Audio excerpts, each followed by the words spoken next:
Hello everyone, welcome to my channel online GS by Diwakar.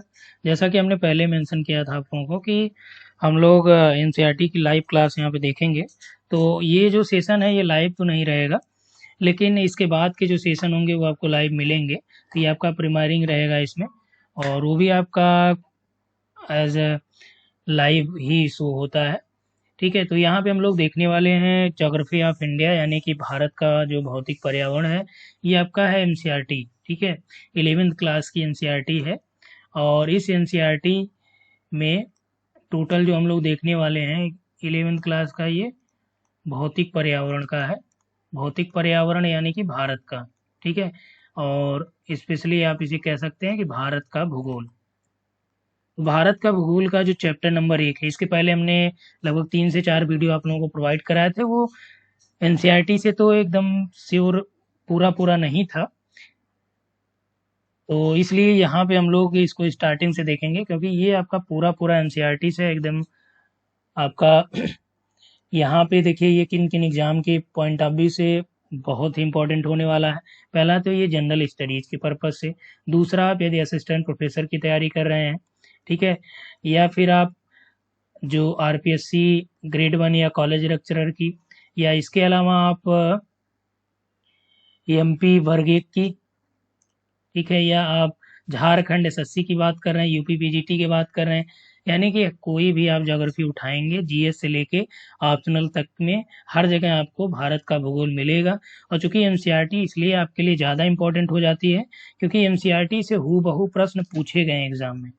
ठीक है, तो एनसीईआरटी से जो प्रश्न हूबहू पूछे गए हैं, कहाँ कहाँ से पूछे गए हैं, जैसे ही आप यहाँ पे देखेंगे वहाँ पे मेंशन कर दिया जाएगा। अब इस चैप्टर से कैसे प्रश्न पूछे जाते हैं वो भी मैं यहाँ पे मेंशन कर देता हूँ, कि जैसे भारत की स्थिति के बारे में पूछा जाता है कि भारत कहाँ पे स्थित है। कहाँ पे मतलब किस गोलार्ध में। अब गोलार्ध में देखिए आपका एक आपका होता है उत्तरी गोलार्ध हो गया, ये दक्षिणी गोलार्ध हो गया। अब इसको और ज़्यादा आप डिवाइड करेंगे तो ये आपका देखिए पूर्वी गोलार्ध हो गया, ये आपका पश्चिमी गोलार्ध हो गया। तो ये इस तरह से अलग अलग लेवल पे हो गया। अब भारत की आप बात करेंगे तो जो इंडिया अपना यहाँ पे स्थित है, तो ये क्या हो जाएगा, इधर आपका उत्तर है ये, तो ये आपका हो जाएगा उत्तर पूर्वी गोलार्ध में। जो इंडिया की लोकेशन है कहाँ पे, उत्तर पूर्वी गोलार्ध में। इस तरह से प्रश्न पूछे गए हैं। इसके अलावा ये किन देशों के साथ सीमाएं बनाता है, सबसे लंबी जो सीमा है किस देश के साथ साझा करता है, ठीक है, या जो कितने राज्य जो है तटीय राज्य हैं, ठीक है, और कौन सा राज्य ऐसा है जो 3 देशों से सीमा बनाता है। तो इस तरह से कई प्रश्न आपसे पूछे जाएंगे। उत्तर से दक्षिण की इसकी लंबाई क्या है, ठीक है, इसका अक्षांशीय और देशांतरी विस्तार क्या है, पूर्व से पश्चिम लंबाई क्या है, ठीक है। और यदि आप देखेंगे तो दोनों के जो देशांतरी विस्तार या अक्षांशीय विस्तार में बहुत ज़्यादा डिफरेंसेस नहीं है, लेकिन इनका उत्तर से दक्षिण जो विस्तार है, जैसे ये 3214 है, ये आपका 2933 है, इसमें इतना डिफरेंस क्यों आता है, ठीक है, इसकी भी बात हम लोग आगे करेंगे। तो पहले आप लोग एनसीईआरटी में जो चीज़ें मेंशन की गई हूबहू उसको पढ़ लेते हैं, फिर इसमें मैं एक्स्ट्रा चीज़ें ऐड करके आपको लास्ट में यहाँ पे मेंशन कर दूंगा कि और कहाँ कहाँ पे, जैसे आपका भारतीय मानक समय रेखा हो गई, कर्क रेखा हो गई, तो मानक समय रेखा के निकटतम स्थान कौन से हैं, ये एग्जाम में पूछे जाते हैं जीएमटी के। या फिर जो आपका कर्क रेखा है उससे सबसे निकटतम स्थित शहर कौन है। और इन शहरों में कई, जैसे भोपाल, कई लोगों के प्रश्न थे, ये भोपाल, रांची, और आपका ये है आइजोल, राजधानी की हम लोग बात कर रहे हैं, ठीक है, आइजोल। तो इसमें सबसे जो नज़दीक है कर्क रेखा की वो कौन है, तो ये आपका है भोपाल। भोपाल जो है ये लगभग 23 डिग्री 25 मिनट पे है इसका, ठीक है। और रांची की हम लोग बात करें तो 23 डिग्री 11 मिनट है। और यही यदि आप मैप में देखेंगे तो यहाँ से ऊपर आएंगे तो 23.5 यही होगा, 23 23.5 यानी 23 अंश 30 मिनट की हम लोग बात करेंगे। तो 25 मिनट है तो वही नज़दीक होगा ना। अब देखिए जो आइजोल का है ये आपका है 23 मिनट 36 सेकेंड, तो 36 यानी कि 30 से 6 ऊपर हो जाएगा, 25 जो है 30 से 5 ही नीचे है केवल, ठीक है। तो ये आपका इसमें शामिल किया गया है। इस तरह के जो भी प्रश्न हैं, जो डाउट्स हैं, यहाँ से आपका क्लियर होगा। और जो भारतीय मानक समय रेखा है और कर्क रेखा, ये दोनों एक दूसरे को कहाँ पे काटती हैं, इसकी भी बात हम लोग इसमें करेंगे। और किन किन राज्यों से जो है मानक समय रेखा गुजरती है, कहाँ कहाँ से कर्क रेखा गुजरती है, ठीक है, तो इन सबको हम लोग यहाँ पे देखेंगे। तो यहाँ पे चलिए स्टार्ट करते हैं इसमें, जो आपका पूरा मेंशन किया गया है। अब ये एनसीईआरटी जो है 2023-24 की है एनसीईआरटी, ठीक है, 2023-24 की है और बहुत ही अपडेटेड है। यहाँ पे देखिए मेंशन किया गया है, ठीक है। ये देखिए 2023-24 का यहाँ पे मेंशन कर रखा है। यहाँ पे लिखा गया है कि पिछले कक्षाओं में आप मानचित्र तो देख ही चुके हैं, तो ये सब लोग जान ही रहे हैं। अभी जो अपडेटेड मानचित्र है, ठीक है, होम मिनिस्ट्री के द्वारा जारी किया गया 2019 का जो अपडेटेड है, क्योंकि जम्मू कश्मीर जो है ये आपका क्या हुआ, इनको अलग कर दिया गया, लद्दाख और जम्मू कश्मीर के रूप में दो यूनियन टेरिटरी बन गई।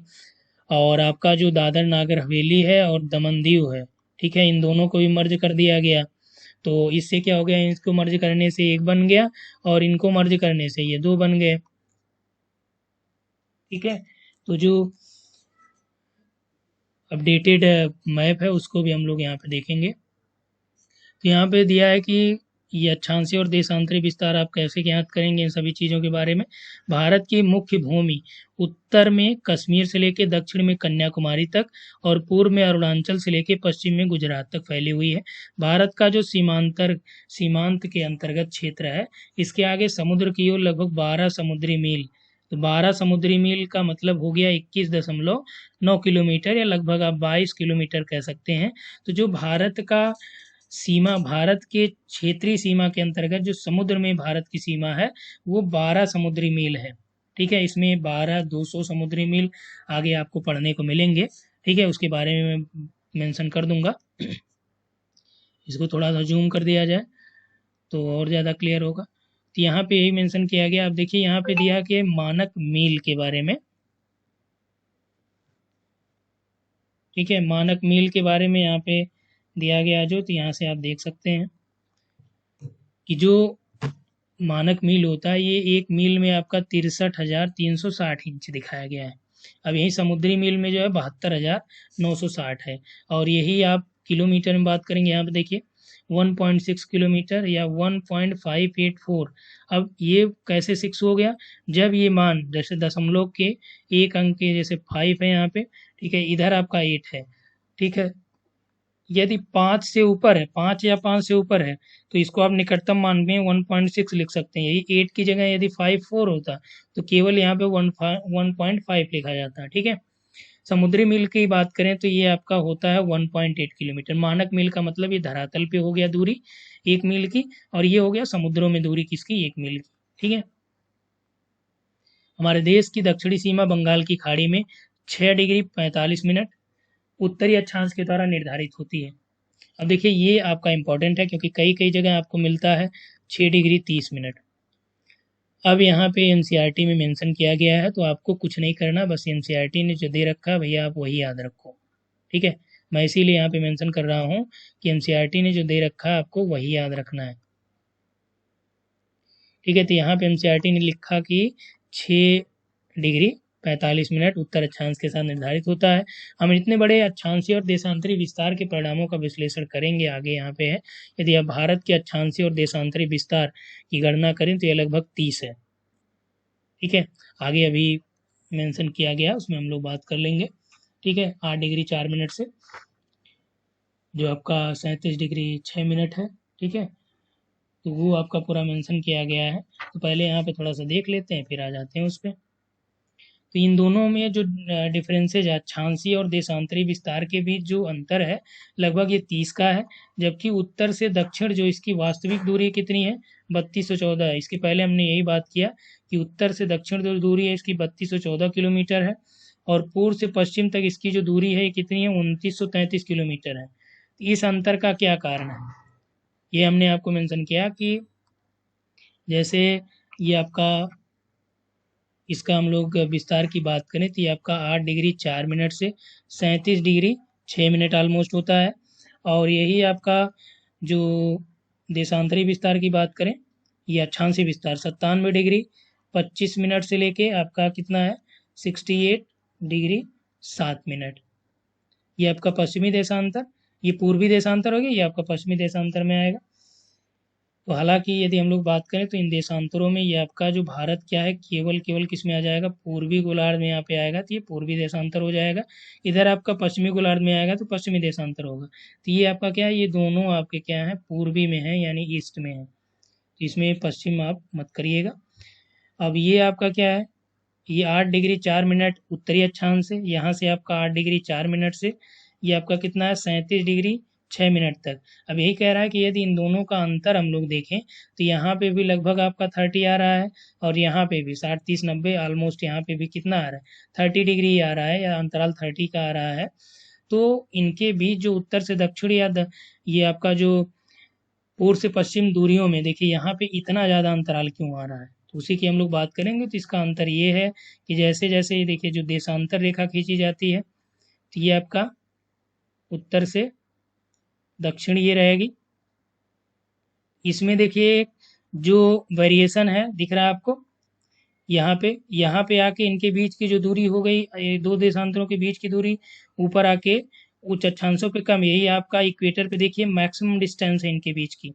और यही हम लोग यदि अक्षांशों की बात करें तो आप अक्षांश पे यहाँ से यहाँ आएंगे तो अक्षांशों की दूरी हर जगह समान है, ठीक है। चाहे आप इक्वेटर से यहाँ तक आप देखेंगे तो ये चूंकि पूर्व से पश्चिम ऐसे सीधी खींची गई है, तो ये आपका क्या है कि हर जगह लगभग ऐसे गोले में खींची गई है जो ग्लोब पे, तो ये लगभग समान है।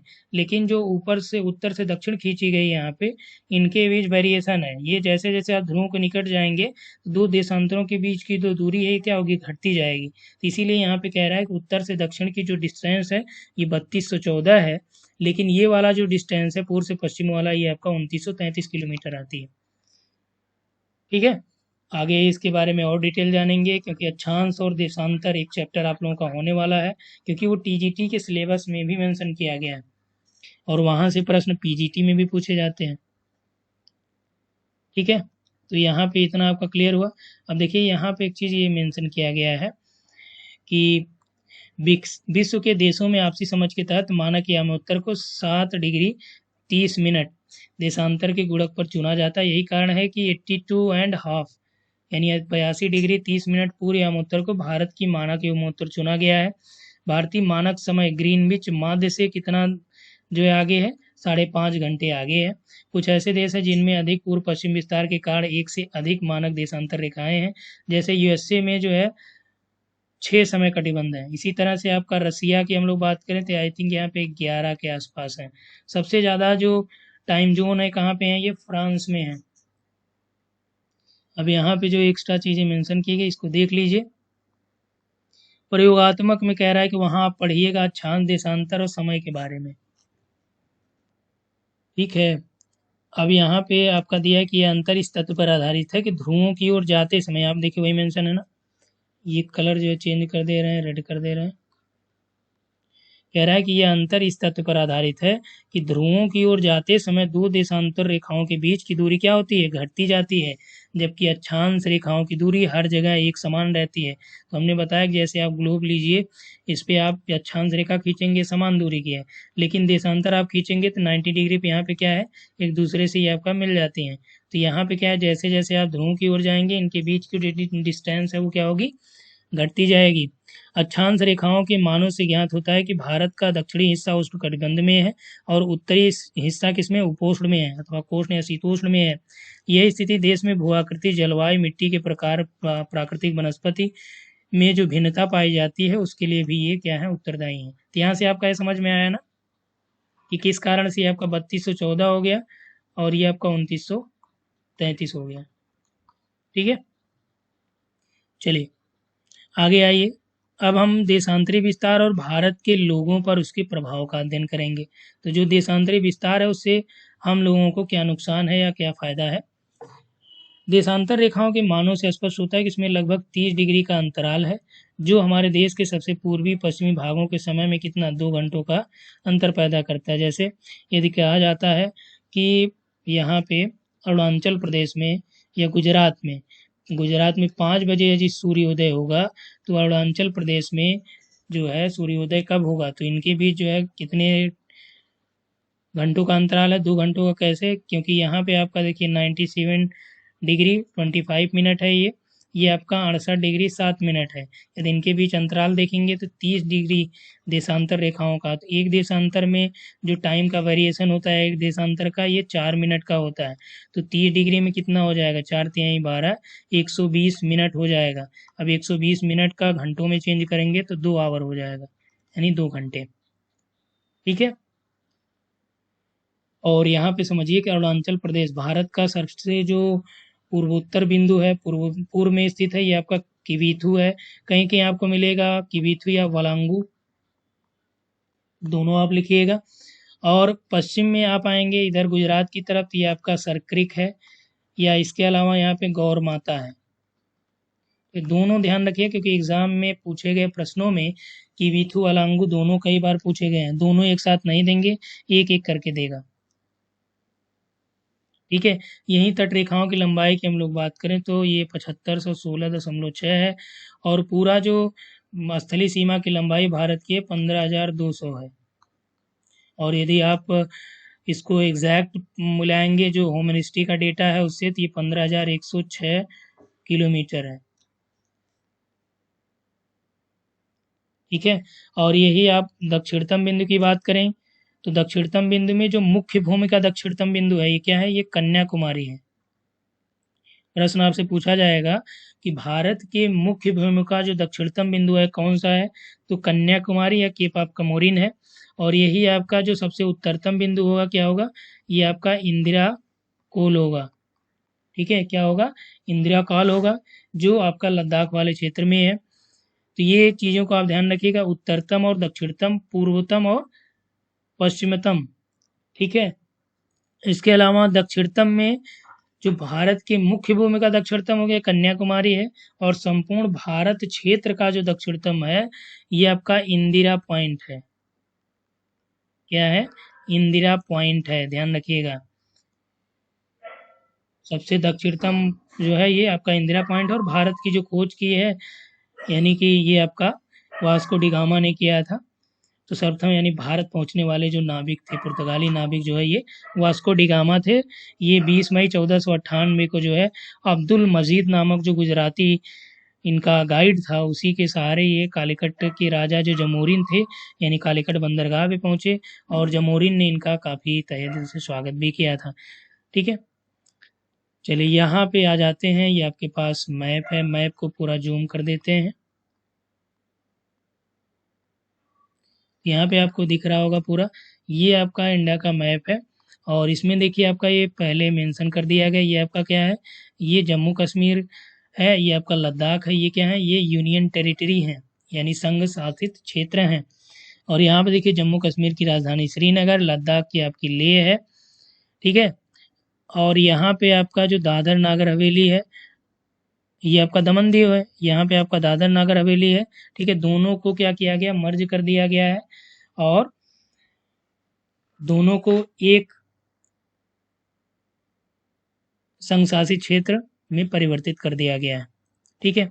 एक चीज़ और यहाँ पे देखिए जो आपके लिए मोस्ट इम्पॉर्टेंट है, जो आपका पुडुचेरी है। पुडुचेरी में टोटल जो ज़िले हैं ये 4 ज़िले हैं, माहे, यनम, करैकल और पुडुचेरी। ठीक है। अब यहाँ से आपसे पूछा जाता है कि कौन सा ऐसा यूटी है, यूनियन टेरिटरी है, जिसका अधिकार क्षेत्र, ठीक है, ये आपका 3 राज्यों में है। कौन सा है वो, पुडुचेरी है। कैसे, देखिए पुडुचेरी का एक ज़िला आपका यहाँ पे है यनम में। यनम यानी कि ये कहाँ पे पड़ेगा, आंध्र प्रदेश में। तो पहला ज़िला हो गया आंध्र प्रदेश, सॉरी पहला राज्य हो गया आंध्र प्रदेश, यनम हो गया। अब यहीं आ जाइए, ये आपका केरल का माहे या पुडुचेरी है। तो पुडुचेरी आपका दूसरा राज्य हो गया, ये केरल हो गया। ठीक है। माहे का ये जिला है पुडुचेरी का। तो पुडुचेरी में आपके टोटल ज़िले हो गए 4। एक आपका कराईकल है, एक आपका माहे है, एक आपका यनम है, और एक आपका खुद पुडुचेरी है। ठीक है। तो कराईकल कहाँ पे है, ये आपका देखिए यहाँ पे है, तमिलनाडु में है। ठीक है। और पुडुचेरी भी कहाँ है, तमिलनाडु में है। लेकिन माहे कहाँ है, ये आपका केरल में है। और जो यनम है ये कहाँ पे है, ये आपका आंध्र प्रदेश में है। तो ये टोटल 3 राज्य हो गए। इसको आप ज़रूर ध्यान दे लीजिए क्योंकि कई बार आपसे एग्जाम में पूछे गए हैं। अब देखिए यहाँ पे जो दादर नागर हवेली, इसकी राजधानी क्या थी? सिलवासा है। और दमन दीव की दीव थी। ठीक है, अब इनकी जो ये पूरा मर्ज कर दिया। अब देखिए दीव यहाँ है, दमन यहाँ है, ध्यान दीजिएगा। पूछा गया प्रश्न है कि दमन जो है कहाँ पे है, दीव कहाँ पे है, या दादर नागर हवेली कहाँ पे है। तो यहाँ पे आपका क्या है? दादर नागर हवेली है। ठीक है, ये तो टोटल आई थिंक क्लियर हो गया आप लोगों का। अब ये इधर से जो आ रही है, ये कौन सी है? आपका कर्क रेखा है। कर्क रेखा देखिए आपका मिजोरम में जा रही है, और ये आपका त्रिपुरा। अब मिजोरम का देखिए आइजोल जो राजधानी है, कर्क रेखा के उत्तर में है। ये भी प्रश्न पूछ सकता है कि निम्न में से कौन सी राजधानी कर्क रेखा के सबसे ऊपर है या सबसे नज़दीकी ऊपर है, यानी सबसे नज़दीक में है, ऊपर के रूप में, या उत्तर में सबसे नज़दीकी उत्तर में है। तो ये आपका आइजोल है, फिर आपका अगरतला है। और सबसे नज़दीक में यदि आपका यहाँ से दे दक्षिणतम में, तो यहाँ पे देखिए आपका ये गुजरात का गांधीनगर है, ये आपका भोपाल है, ये आपका रांची है। हालांकि मैप के अकॉर्डिंग जो हमको दिख रहा है, तो सबसे नज़दीक जो है आपका क्या दिख रहा है? झारखंड की रांची दिख रही है। लेकिन यदि आप इसके एग्जैक्ट लैटिट्यूड की बात करेंगे, अक्षांशों की बात करेंगे, तो ये आपका 23 डिग्री 11 मिनट है रांची। भोपाल जो है ये 23 डिग्री 25 मिनट है। और गांधीनगर, ठीक है, गांधीनगर आपका 23 डिग्री 13 मिनट है। यहाँ से आप समझ सकते हैं ये एग्जाम में पूछे गए प्रश्न है कि सबसे नज़दीक कौन है। तो आप क्या लगाएंगे? भोपाल लगाएंगे। ठीक है, और यहीं पे यदि हम लोग मानक समय रेखा की बात करें, तो मानक समय रेखा ये आपका यूपी, छत्तीसगढ़, और आपका ये उड़ीसा, आंध्र प्रदेश, इनको टच करते हुए यहाँ पे जाती है।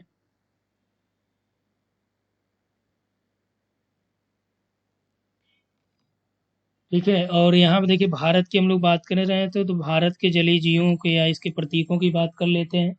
तो भारत के जो प्रतीक की हम लोग बात करें, तो भारत का पुराना जो नाम था ये जम्बू द्वीप भी था। और यहाँ का जो राष्ट्रीय चिन्ह है, क्या है ये आपका? अशोक स्तंभ की जो अनुकृत है सारनाथ स्थित, जिसमें आपके मूल रूप से 4 सिंह दिखाई देते हैं। अशोक स्तंभ है ये, इसमें 4 सिंह आपके दिखाई देते हैं। ठीक है, जिसमें केवल 3 ही सामने दिखाई देते हैं। और ये क्या सिंह क्या प्रदर्शित करते हैं? साहस और निर्भीकता का ये प्रतीक होते हैं। ठीक है, इसमें 24 तीलियां, इसमें एक धर्म चक्र भी है जिसमें 24 तीलियां, और उसमें लिखा है सत्य मेव जयते। ठीक है, और इसको भारत का जो राष्ट्रीय चिन्ह है, इसको इंडिया ने कब एक्सेप्ट किया था, या इसको कब घोषित किया गया था राष्ट्रीय चिन्ह? ये आपका 26 जनवरी 1950 को। ठीक है, इतना तो आप लोगों का क्लियर ही हो गया होगा। इसके अलावा अन्य प्रतीकों की बात करें तो नीचे आ जाते हैं हम लोग। ठीक है, इसको थोड़ा सा जूम कर दें क्योंकि यहाँ पे लिखने के लिए और जगह हो जाएगी। चलिए, अब यहाँ पे आपने देखा राष्ट्रीय चिन्ह के बारे में। अब राष्ट्रीय ध्वज को देख लीजिए। राष्ट्रीय ध्वज जो आपका है तिरंगा, ये आपका 3 रंगों से मिलके बना हुआ आड़ी पट्टियां यहाँ पे हैं। यदि इनकी लंबाई चौड़ाई का अनुपात हम लोग बात करें तो ये 3:2 है। ठीक है, और सबसे ऊपर आपका इसमें केसरिया है, ये तो आप लोग जान ही रहे हैं। ठीक है, उसके बाद जो आपका है केसरिया के बाद आपका सफ़ेद रंग की पट्टी है जिसमें आपका 24 तीलियों वाला धर्मचक्र भी है। और सबसे निचली जो पट्टी है ये कौन सी है? आपका हरे रंग की है। ठीक है, और वर्तमान जो राष्ट्रीय ध्वज है इसकी परिकल्पना या इसकी कल्पना किसने की थी? तो ये आपका पिंगली वेंकैया ने की थी। पिंगाली वेंकैया। ठीक है, और इसको जो है कब एक्सेप्ट किया गया था राष्ट्रीय ध्वज के रूप में? संविधान सभा द्वारा इसे 22 जुलाई 1947 को, 1947 को। ठीक है, और इसके अलावा जो राष्ट्रगान है अपना, तो राष्ट्रगान जनगण मन अधिनायक जय है जो है, ठीक है, इसकी रचना जो है जन जनगण मन जो है, ठीक है, ये आर्यन टैगोर की से लिया गया है, उनकी रचना से। आनंद जो उपन्यास है, ठीक है, सॉरी ये आनंद नहीं बल्कि गीतांजलि से लिया गया, उनकी जो रविन्द्रनाथ टैगोर की है, ठीक है। इस गीत को संविधान सभा ने 24 जनवरी 1950 को राष्ट्रगान के रूप में स्वीकार किया था, ठीक है। और जो ये राष्ट्रगान है, जो राष्ट्रीय गीत है, थोड़ा सा ये आप लोग समझ लीजिए क्योंकि बहुत लोग कंफ्यूज होंगे अभी भी राष्ट्रगान है राष्ट्रीय गीत में। तो राष्ट्रीय गीत जो आपका वंदे मातरम है, वंदे मातरम सुजलाम सुफलाम मलयज शीतलाम सस्य श्यामलाम मातरम वंदे मातरम, ठीक है। तो ये आपका जो है बंकिम चंद्र चटर्जी ने लिखा है, बंकिम चंद्र चटर्जी, ठीक है, उनका उपन्यास है आनंद मठ, वहां से ये लिया गया। राष्ट्रगान जो आपका गीतांजलि से लिया गया है, गीतांजलि से लिया गया है। और राष्ट्रीय गीत को भी कब एक्सेप्ट किया गया, ये आपका 24 जनवरी 1950 को हुई, ठीक है। इसको राष्ट्रीय गीत के रूप में वंदे मातरम को मान्यता दी गई। और राष्ट्रीय जो पशु है, ये आपका क्या है, ये आपका बाघ है, ठीक है। पैथरा पैंथरा पैंथरा टाइग्रिस लिन्नायस प्रजाति का ये पशु है। शेरी मैसूर भी इसे कहा जाता है, ठीक है, रॉयल बंगाल टाइगर भी। और इस संबंध में जो बाघ संरक्षण परियोजना थी 1973 में लाई गई थी। राष्ट्रीय पुष्प की बात करें, ठीक है, फ्लावर की, तो ये आपका कौन सा है, ये कमल है,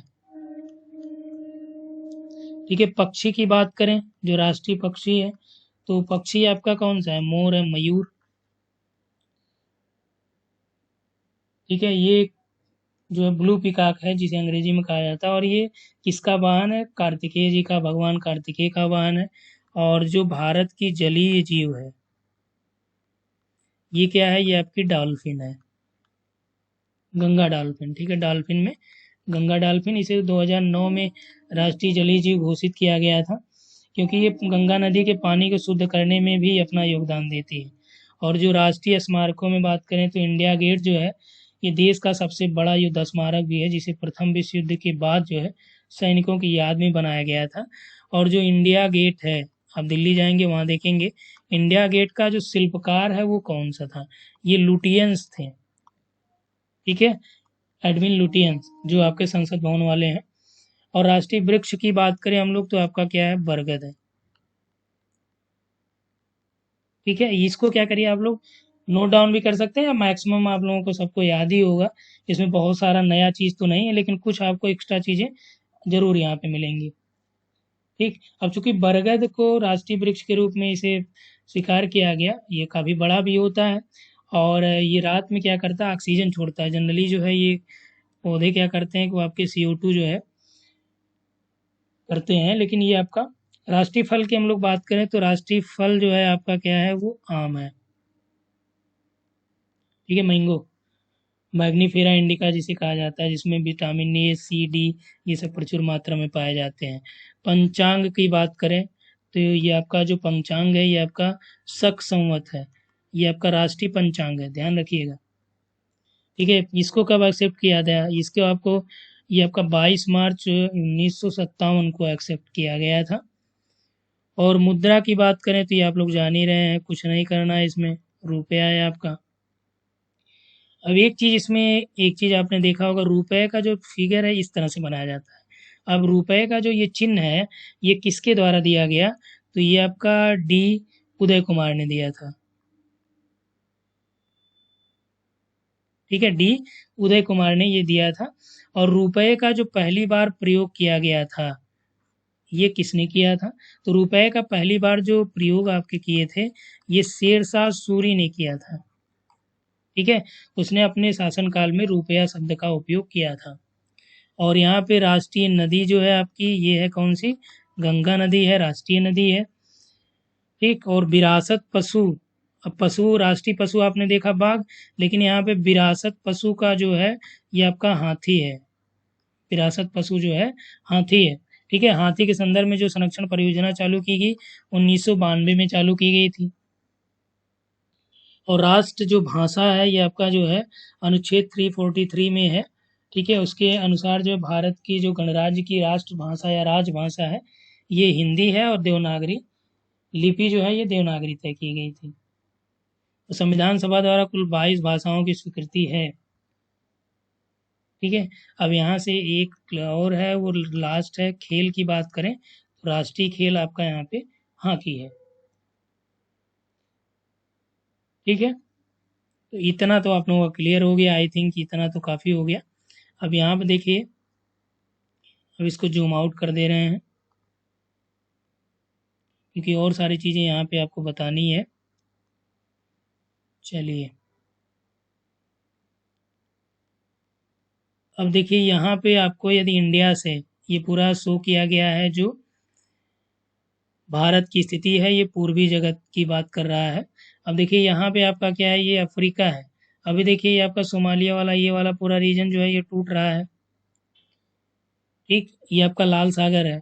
तो इंडिया आपका यहाँ पे है, यहाँ से जाना होगा आपको, तो कैसे कहाँ जाना है ये पूरा मैं ये एक आपका डार्ट फिगर दिखाया गया है, और कर्क रेखा भी यहाँ से देखिए आपका मेंशन की गई है। ठीक, तो यहाँ पे सारी चीज़ें आप देख सकते हैं, बहुत ज़्यादा ये कुछ नहीं है इसमें। अब आ जाते हैं हम लोग टॉपिक पे।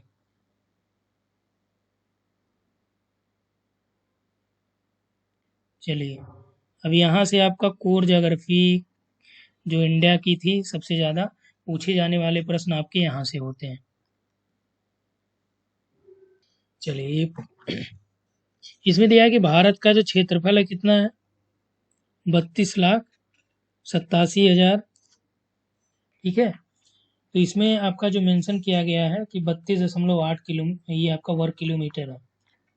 जो टोटल एरिया है भारत का ये 32,87,263 है।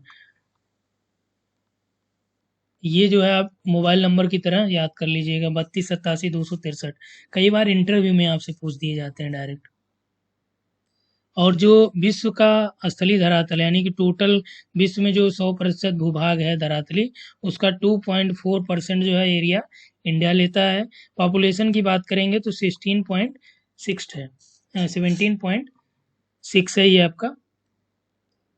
तो इस प्रकार विश्व का 7वां बड़ा देश है भारत। और जब पॉपुलेशन में अभी जो है वर्तमान आंकड़ों की बात करें तो नंबर 1 पे है, चीन को भी पछाड़ दिया है। अब आकार की बात कर लीजिए कि भारत के आकार ने इसे विशिष्ट भौतिक विविधता प्रदान की है। इसमें पर्वत, पठार, नदियाँ आप देखिए, गंगा, ब्रह्मपुत्र, महानदी, कृष्णा, गोदावरी, कावेरी। उत्तर पूर्वी और दक्षिण भारत में वनाच्छादित पहाड़ियाँ भी हैं, मरुस्थलीय रेत है। ठीक है, हिंदुकुश पर्वत, ये पूरी कहानियाँ हैं, इसको भी आप समझ लीजिए यहाँ पे। तो ये सब पूरा मिला के इसीलिए भारत को भारतीय उपमहाद्वीप कहा जाता है, क्योंकि इसमें पाकिस्तान, नेपाल, भूटान, बांग्लादेश और भारत आता है। भूतकाल में हिमालय अन्य श्रेणियों के साथ एक मजबूत भौतिक अवरोध की भूमिका निभाता रहा। खैबर दर्रा, बोलन, सिपकिला, नाथुला, बोमडिला, ये जो दर्रे हैं ये आपका, इन दर्रों को यदि छोड़ दिया जाए, दर्रे से आप नहीं जाना चाहते हैं तो हिमालय को पार नहीं कर पाएंगे, यही ये कहना चाह रहा है। ठीक है, इसकी एक अद्वितीय पहचान थी। भारत भौतिक मानचित्र का हवाला देते हुए उन विविधताओं का वर्णन कर सकते हैं जो कश्मीर से कन्याकुमारी, राजस्थान, जैसलमेर तक यात्रा करने में आपको दिखेंगी। तो भैया जब आप यात्रा करेंगे आप लिखिएगा। भारत का प्रायद्वीप भाग हिंद महासागर की ओर उभरा हुआ है, ये ध्यान रखिए, ये आपके लिए इम्पोर्टेंट है। यदि आप देखेंगे तो यहाँ पे जो आपका मैप हम लोग यहाँ पे बना दे रहे हैं, ठीक है, ये आपका क्या है, इधर आपका बंगाल की खाड़ी, ये आपका इंडियन ओशन है। अब कह रहा है कि जो प्रायद्वीपीय पार्ट है, तो प्रायद्वीपीय आपका क्या है, यही है, ये प्रायद्वीप है जो 3 ओर से जल से घिरा हो। तो ये आपका ये बड़ा भूभाग है। ठीक है, तो ये आपका कह रहा है कि हिंद महासागर की ओर उभरा हुआ है। उभरा हुआ का मतलब ये आपका सरफेस है, ये आपका वाटर सरफेस है। अब यहाँ से ये उभरा हुआ तो लगेगा। तो भारत की संपूर्ण तटरेखा द्वीपीय समूह समेत टोटल जो है 75-17 है। वैसे आपका जो है 75-16.6 है, लेकिन अब एनसीईआरटी ने लिख दिया है 75-17, तो आप 75-17 मानिए। यदि आपको 75-16 मिले, 0.6 मिले, ठीक है, और दोनों मिले डाटा, तो अब चूंकि एनसीईआरटी में 75-17 तो यही लगाइए। ठीक है, यदि ये डाटा ना दे के यही दे रहे तो आप ये मत सोचिए एनसीईआरटी में इतना दिया था तो ये गलत है, ये भी सही डाटा है तो आप इसको लगा सकते हैं। ठीक, तो इतना आप लोगों का क्लियर हुआ। चलिए ऊपर आ जाते हैं। यहाँ पे ये दिया है कि स्कूल भुवन एनसीईआरटी एक वेब पोर्टल है, प्राकृतिक संसाधन पर्यावरण सतत विकास में भूमिका निभाता है। ये भुवन पोर्टल की बात करा, भुवन एक ऐप है, ठीक है, NRSC हैदराबाद जो है, ठीक है, ये इसरो की एक पहल के रूप में है। तो इसको आप सर्च करेंगे तो जैसे आपका डिजिटल इमेज वगैरह, इससे आप देख सकते हैं पूरा। भारत और उसके पड़ोसी की बात हम लोग करें तो इसमें आप जो है देखेंगे एशिया महाद्वीप के दक्षिण मध्य में ये आपका स्थित है। बंगाल खाड़ी अरब सागर के रूप में इसकी दो भुजाएं हैं, हिंद महासागर के साथ सीमा बनाता है, ठीक है। सामुद्रिक स्थिति, ये पूरी कहानी है। श्रीलंका, मालदीव, हिंद महासागर दो द्वीपीय देश हैं, ये ध्यान रखिएगा। जो द्वीपीय देश हैं भारत के कौन से हैं? मालदीव हैं और श्रीलंका है, जो भारत के पड़ोसी भी हैं। श्रीलंका भारत से मन्नार की खाड़ी और पाक जल संधि के द्वारा क्या होता है? अलग होता है। अब देखिए यहाँ से आप कमेंट में बताएंगे जल संधि और खाड़ी में, ठीक है, बे ऑफ बंगाल हो गया, गल्फ ऑफ मैक्सिको हो गया, इन दोनों में गल्फ और बे में अंतर क्या होता है? चलिए आप लोगों के लिए ये प्रश्न है, कमेंट में ज़रूर बताइए यदि आपको समझ में आता है, नहीं तो अगले वीडियो में हम लोग मेंशन करेंगे। अब ये प्रश्न आपके लिए है, इसको आप लोग जो है यहाँ पे कमेंट में बता के सॉल्व करिएगा। पहला तो ये हो गया कि इसकी अक्षांशीय विस्तार की बात कर रहा है, ठीक है। और यहाँ पे दूसरा देखिए दिया है कि देश भारत के साथ सबसे लंबी स्थलीय सीमा बनाता है। सबसे बड़ा क्षेत्रफल जो है कौन सा देश का है? यामोत्तर में भारत की मानक यामोत्तर कौन सी है? सीधी रेखा में राजस्थान से नागालैंड की आप यात्रा करेंगे तो कौन सी नदियों को आप पार नहीं करेंगे? ध्यान रखिएगा, ये मोस्ट इम्पॉर्टेंट है। तो यानी कि जब आप मैप देखे होंगे, मैप आपको याद रहेगा, आसानी से कर ले जाएंगे। यदि आप ये आपका हरियाणा प्रवक्ता या हरियाणा असिस्टेंट प्रोफेसर बनना चाहते हैं तो इन प्रश्नों को आप मत छोड़िए, क्योंकि वहाँ पे आपका होने वाला कैसा रिटेन ऑब्जेक्टिव मत सोचिएगा। वहाँ के लिए आपका रिटेन एग्जाम होगा, लिखित होगा, यानी कि आपको एग्जाम की तरह वहाँ लिखना है, ठीक है। अब चलिए यहाँ पे अब एक्स्ट्रा चीज़ें जो मैं बोला था आपसे कि उसकी भी चर्चा हम लोग करेंगे, तो आइए एक्स्ट्रा चीज़ों पे हम लोग बात करें। यहाँ पे जो एक्स्ट्रा चीज़ें थी वो ये था कि भारत सर्वप्रथम किस देश के निवासियों के द्वारा भारत को हिंदुस्तान की संज्ञा दी गई थी? हिंदुस्तान किसने कहा था? ईरानियों ने कहा था, ठीक है। ईरानियों ने भारत को हिंदुस्तान कहा। चलिए, बौद्ध काल में जो भारत की संज्ञा थी ये आपका जम्बू द्वीप के रूप में थी। भारत के कई नाम है, ये आप लोग जानते ही होंगे। और इसके अलावा यदि हम लोग बात करें तो जो 1963 में चीन ने भारत के कई भूभाग क्षेत्रों को कब्जा किया था, तो वो लगभग आपका पाकिस्तान और चीन की हम लोग बात करें, चीन 1963 में जो कब्जा किया था ये लगभग जो है 5180 वर्ग किलोमीटर एरिया जो है भारत का ये कब्जा कर रखा था। ठीक, भारत का क्षेत्रफल की हम लोग बात करें तो यदि भारत का क्षेत्रफल की जो है ये लगभग यूरोप के बराबर है। यदि रूस को, वहाँ रूस का जो पार्ट है यूरोप में, उसको हटा दिया जाए तो पूरा जो यूरोप है ये इंडिया का है, ठीक है। और भारत जो है ये कनाडा का 1/3 है। रूस का 5वां पार्ट है, जापान से 8 गुना बड़ा है। यूनाइटेड किंगडम यूके से 12 गुना बड़ा है। जो यूके यानी कि यूनाइटेड किंगडम, इसमें आपका इंग्लैंड वगैरह आते हैं कुल जो है। और यहीं के लोग, अब सोचिए कि 12 गुना बड़े देशों पे कब्जा अंग्रेजों ने कर रखा था। 200 सालों तक इन्होंने शोषण किया, ठीक है। अब इसके पहले ही 1600 में ये सब आ गए थे, ठीक है। तो हालांकि 200 साल, और ये आज़ादी मिली आपकी 1947 में। अब ये कहेंगे कि 200 का मतलब 18 ही हो गया, तो ये 150 कहाँ गया? क्योंकि इस समय ये पूरी तरह से शासन नहीं कर पाए थे। तो 1857 के बाद जो क्रांति हुई, ठीक है, उसी के बाद पूर्ण रूप से इस पे उनका आधिपत्य हो गया था। तो ये टोटल लगभग जो है आपका 100 सालों पे ये पूर्ण आधिपत्य हो गया। बाद में ये ब्रिटिश क्राउन को जब ईस्ट इंडिया कंपनी ने शक्ति हस्तांतरण कर दी थी, तब से जो है लगभग 200 साल एक आपका डाटा है ये। हालांकि आप एग्जैक्ट जानिए कि जो ईस्ट इंडिया कंपनी पहली बार आई थी तो 1600 में ही इन्होंने फैक्ट्रियाँ वगैरह यहाँ पे एक दो लगाई। यहाँ तक आप लोगों का क्लियर हो गया। भारत की जो आकृति है ये क्या है? ये है चतुष्कोणीय, कैसी है? चतुष्कोणीय आकृति है भारत की। और यहाँ पे देखिए कर्क रेखा की हम लोग बात कर रहे हैं, तो कर्क रेखा का सबसे जो निकटतम है,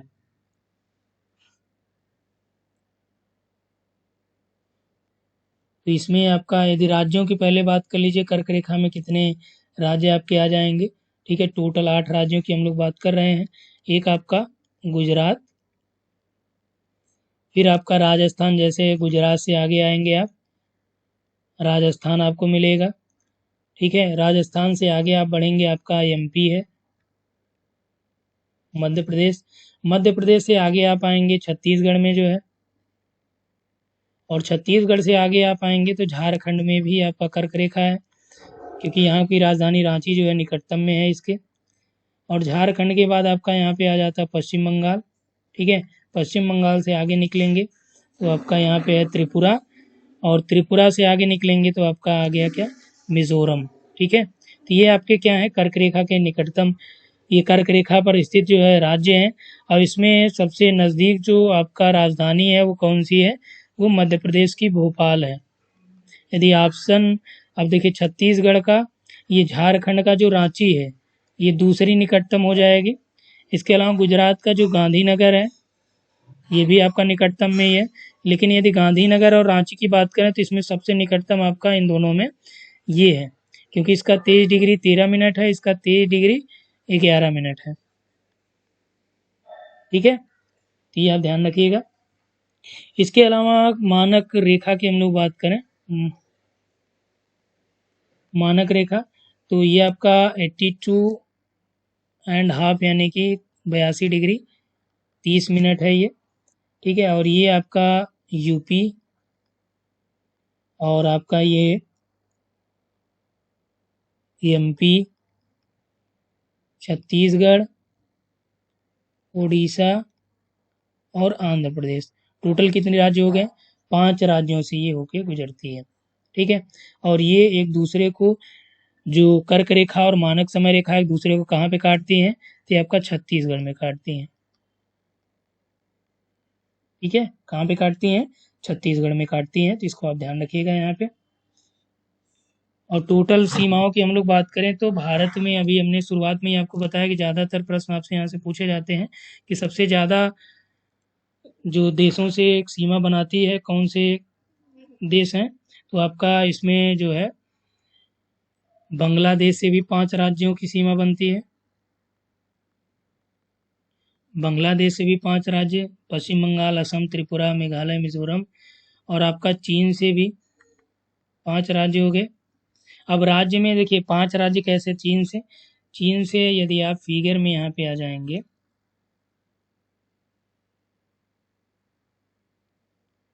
चलिए फिगर में आ जाते हैं, यहाँ पे है ये आपका,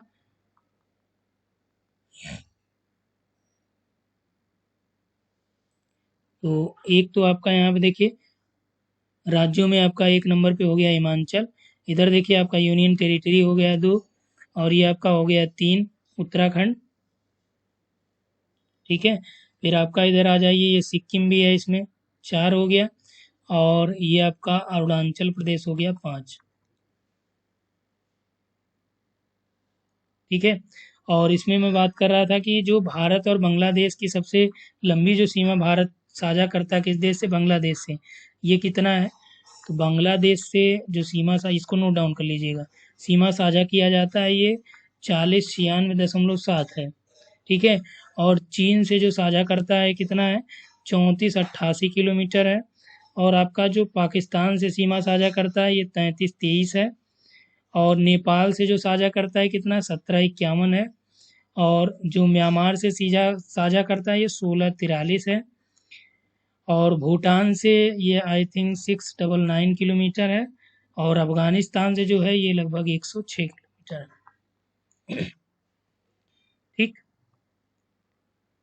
और राज्यों को आप लोग यहाँ से मैच करा लीजिएगा, यहाँ कोई और इशू नहीं है। इस पूरे वीडियो में हम लोग इतना ही डिस्कशन करेंगे, और इसमें पूरा आपका भारत की स्थिति, विस्तार, उसके प्रतीक, ये सारी चीज़ें आपने यहाँ पे देख लिया। ठीक है, और यहाँ से प्रतीकों को ज़रूर याद कर लीजिएगा, क्योंकि कई कई बार आपका छोटा मोटा एग्जाम होता है उसमें बहुत आसानी से ये सब दे देते हैं। ठीक है, क्योंकि ये एग्ज़ाम में जब आपसे पूछे जाते हैं तो वहाँ पे आपको लगता है कि नहीं ये तो आसान सा था, लेकिन हमने वहाँ पे आप यहाँ पे क्या करते हैं, कंफ्यूज करते हैं अपने आप को। ठीक, तो इसमें इतना ही। Thanks for watching. इसके बाद हम लोग जो है दूसरा चैप्टर इसमें लेंगे, जिसमें भारत के भू-आकृतिक संरचना के बारे में रहेगा, और उसमें भी इसी तरह से डिटेल हम लोग देखेंगे। यहाँ पे इतना ही। Thanks for watching. और इसके अलावा देखिए, जो ऐप है, ऐप ज़रूर डाउनलोड करिए आप लोग। ऐप डाउनलोड करिए, उस पे एनसीईआरटी का एक अलग से मैं कोर्स जनरेट कर दे रहा हूँ।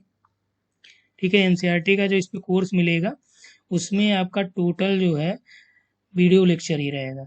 जैसे अभी आपका पूरा भौतिक भूगोल का 11th क्लास का पूरा लेक्चर अपलोड कर दिया गया, 34-35 लेक्चर हैं। अब पूरा इंडिया का लेक्चर अपलोड हो जाएगा, इंडिया का। और इसके अलावा भूगोल का जो प्रैक्टिकल वाला पोर्शन है वो भी अपलोड हो जाएगा। तो ये पूरा एनसीईआरटी आपका केंद्रीय विद्यालय, नवोदय, एमपी, वर्ग एक का जो सिलेबस है, टोटल एनसीईआरटी है। उसमें एनसीईआरटी के अलावा कुछ नहीं पढ़ना आपको। ठीक है, तो यहाँ पे इतना ही। Thank you.